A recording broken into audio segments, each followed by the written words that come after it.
Hey YouTubers, welcome back to my channel. It's your girl Tia Hayden. If you're new to my channel, welcome. So this video is about my body. So it's pretty much about my post-op. So if you guys didn't know, well now you know, I got my body done back in 2018. And it's probably one of like the best things I've ever done. Like I love it. I love my body.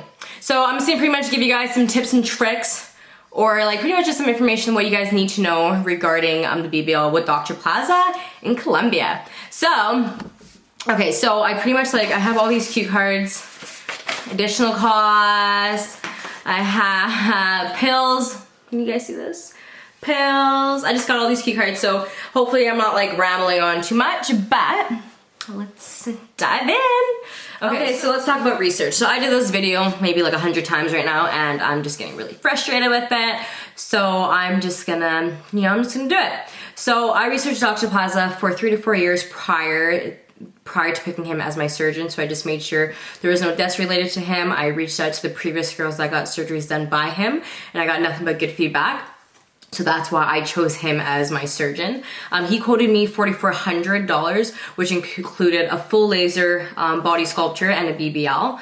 And that also came with 10 post-op massages, that came with the faja, that came with 10 anticoagulants, as well as antibiotics and anti-inflammatories medication. Also, that is with your consults as well, your pre and post-op consults. So that all comes together, which was $4,400. I did have to put a $500 deposit down, which was non-refundable and non-transferable.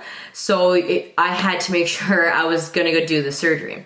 So that was $4,400. The recovery house was additional cost, so that was $1,275. So I had to put a $300 deposit down through Western Union, and then once I got there I had to repay the remainder of the $975.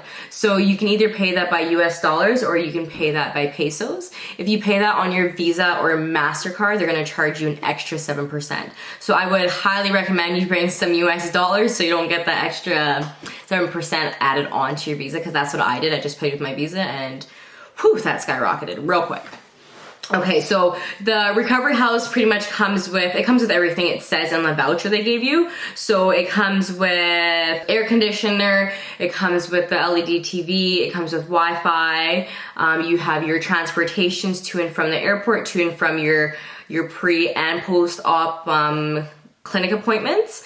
It comes with your food, so you get food service, you get breakfast, lunch, and dinner, and it's all nutritional foods that boost your hemoglobin and that boost your iron, so that is really good as well.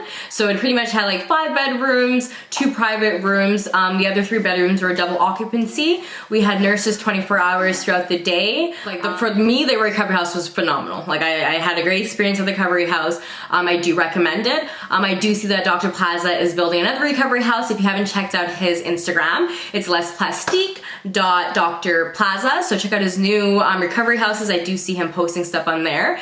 He's very active in that regard. When you're planning to go to Colombia, you just make sure that you're taking your pills. So you're taking your zinc pills, your iron pills, and your vitamin C pills. They recommend you take those pills three months prior, and make sure that you're off any aspirin or any Tylenol, Advil 2 weeks before your surgery, and make sure you're not doing any recreational drugs prior to your surgery as well. So my surgery was back in June of 2018, but I started taking my pills in January due to the fact that I just have I'm just iron deficiency, so I have low iron. So I try to make sure I got the full amount of iron before my surgery, just because I didn't want to get any blood transfusion while I was there. So when I got there, my iron was, I think my iron was 14, and then the recommended amount was 12. So I didn't need any blood transfusion, which was great. I still continued to take all my 3 supplements after my surgery, just the fact is that I paid for that shit, so I was gonna take advantage of it. So I just finished the whole bottle before and after my surgery. And then for any additional cost, you have to have the $200 to have the overnight stay at the private hospital or private clinic. So that's after your surgery, you go straight there for the whole day. So they can just monitor you and make sure that you are stable. And then that's $200 USD. You can get the pain pump, which was $170 at the time.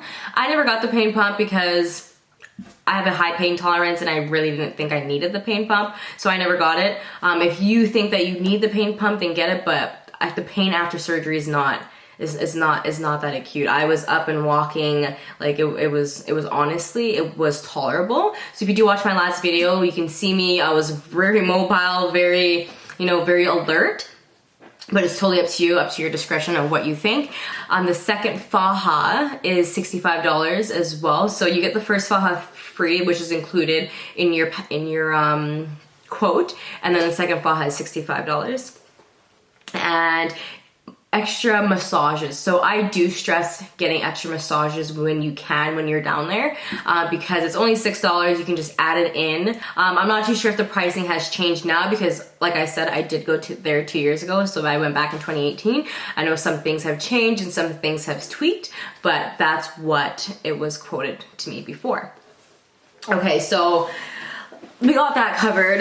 Let's talk about travel. So I work for an airline, so therefore me traveling there was way cheaper. So I traveled from Calgary to Orlando with WestJet, and then from Orlando to Bogota with JetBlue, and then from Bogota to Cali, Colombia with LATAM Airlines. So that cost me $500 additional round trip, on top of my $1,275 and on top of my $4,400. I did pay an extra $200 to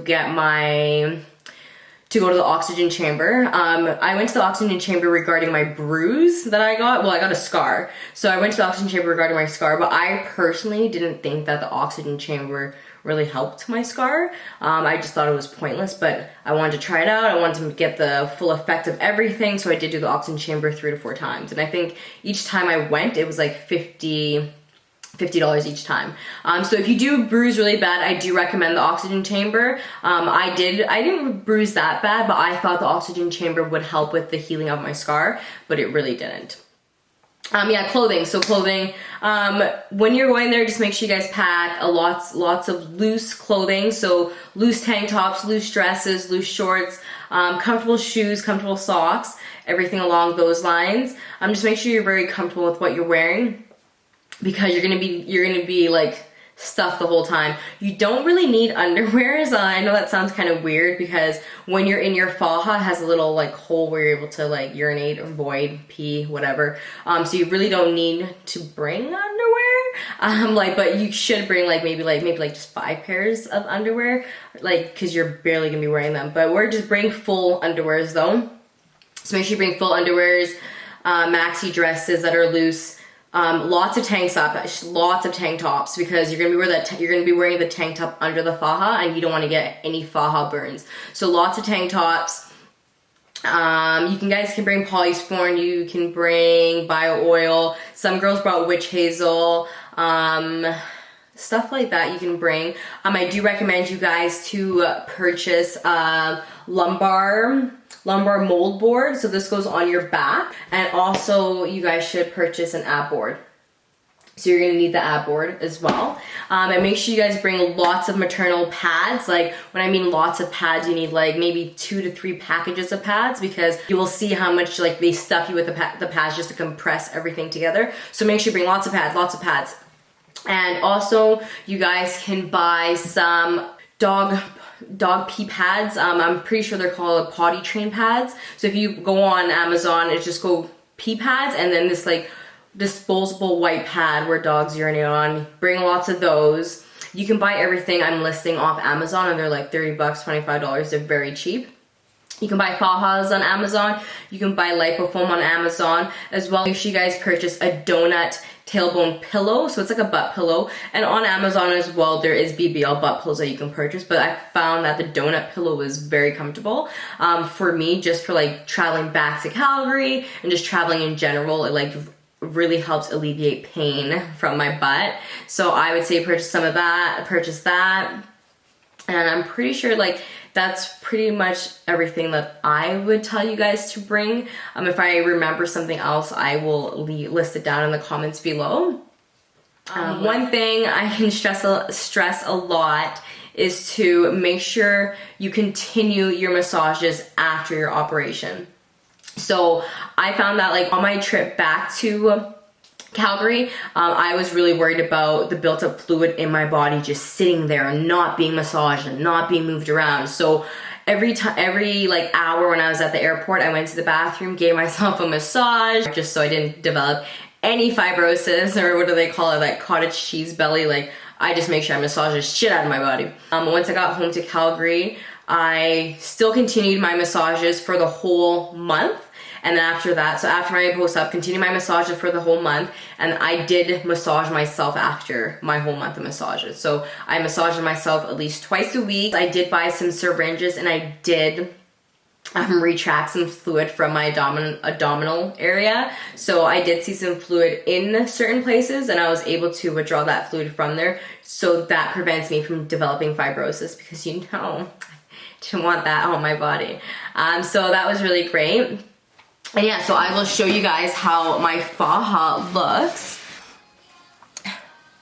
Okay, so this is how my faja looks. This is my faja number 2. So this is the additional one that we had to buy. That's how my butt looks, guys.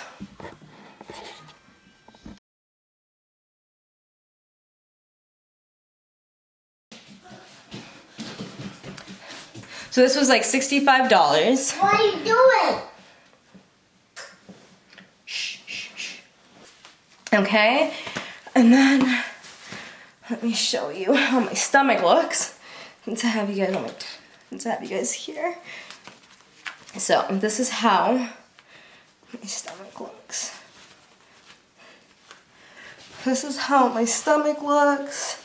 I did get a burn. So this is the burn I got. See that properly?